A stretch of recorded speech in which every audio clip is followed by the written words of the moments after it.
as well. What else is out this week? Well, Simon, what's coming up in the UK calendar in just the next week or so? Well, I think, let me see. I'm hoping that it's Father's Day. That's right, Mother's Day. That's right. No, Father's Day. No, that's Mother's Day. No, that's Father's Day.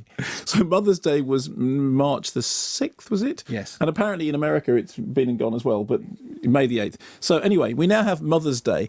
I remember once saying that an example of just how bad Ernest Saves Christmas was that they press showed it to us at Easter. Wow. Because that was how keen they were on releasing it. Anyway, so Mother's Day, which is the latest from Garry Marshall, who's the man behind, Valentine's Day and New Year's Eve and now this, who appears to be going through the calendar. Incidentally, I've done a Kermode Uncut blog on 5 worst calendar-related movies. Do check that out. So the story is... I will check it out thank a little you. bit later. You will, and you'll go, when I describe what it's were about. they? Okay, check the Go blog. to the blog. So anyway, a series of intertwining stories around the theme of Mother's Day, about which we all think we did this already. And anyway, nobody has... many stories. One of them is a story of Jennifer Aniston, who is a divorcee, whose ex-husband, Timothy Oliphant in the Room... Thank you.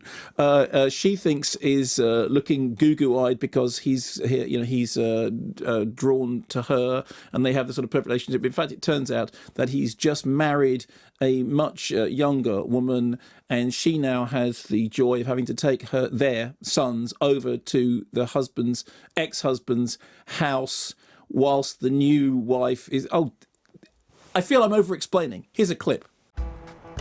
This is so exciting, you guys. Your first sleepover with Dad and his new, person. What do you want us to call her? Do you want us to call her Mom, too? No, absolutely not. You just call her what comes naturally. But I would say ma'am is good. Hey! What's up, boys? Hey, Henry. Yeah? Hi, Sandy. Hi, Tina. Hi, Tina. Hi, boys. I thought you'd moved back to L.A. Yeah, just for a minute. And people said I should model. Yeah. But, boys, I made cookies for Peter, guitars, and for Mikey, baseballs. Thanks, Tina. These are great. Yeah, come on inside. Okay, bye, guys. Have fun. See you tomorrow. Bye, Sandy. Oh, Bye, Mom. tweet at me if you want to check in or anything. Or check my Instagram. I'll post some photos when I get some cute ones. Yeah. That's exciting. Tweet at me. I thought that was quite poignant. Oh, did you? Well, a little bit. Mm-hmm. So the cast list: Julia Roberts, Kate Hudson, Jason Sudeikis, Timothy Oliphant in the Room, Hector Elizondo. I mean, just, it's like, as with all these other movies, it's a cast list. That's what it is.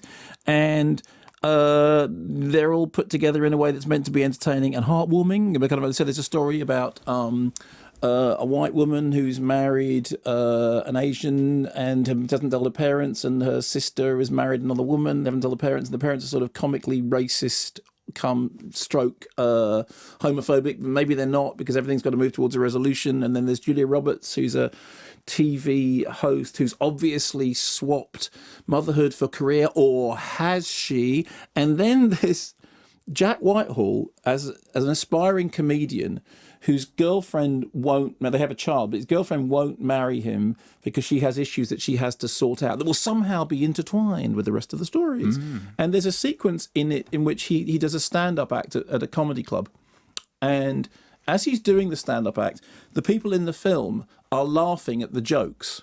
Not just his joke, but laughing at the other people's jokes. And I promise you, it was the only laughter in the cinema was the canned laughter on the soundtrack of the people acting, laughing in response to the person acting, doing a comic stand-up routine. It's not the worst thing. I mean, I think it's not as bad as Leapy Ear. Mm-hmm. And I think it's not as bad as New Year's Eve. I mean, I think there are things that are worse. What it is just staggeringly not funny and not heartwarming and fatuous and, smug in a way which but I didn't feel actively angry towards it. I just felt it was like being in a greeting card store, just surrounded by greeting cards with all those completely appalling messages written on them. And you just think, oh, that's just what it is. It's just what it is. It's not funny. It's not insightful. It's not witty, clever, but what it is a bit like me. Smug and overblown and a bit annoying. Oh, come. No one actually thinks that.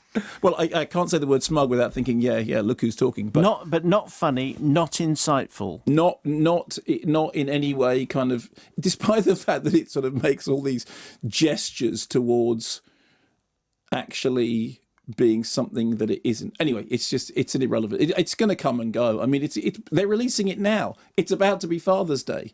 It is like releasing Ernest Saves Christmas at Easter. It'll blow in and blow out, but if it was hey, happy Father's Day, let's go and see Mother's Day.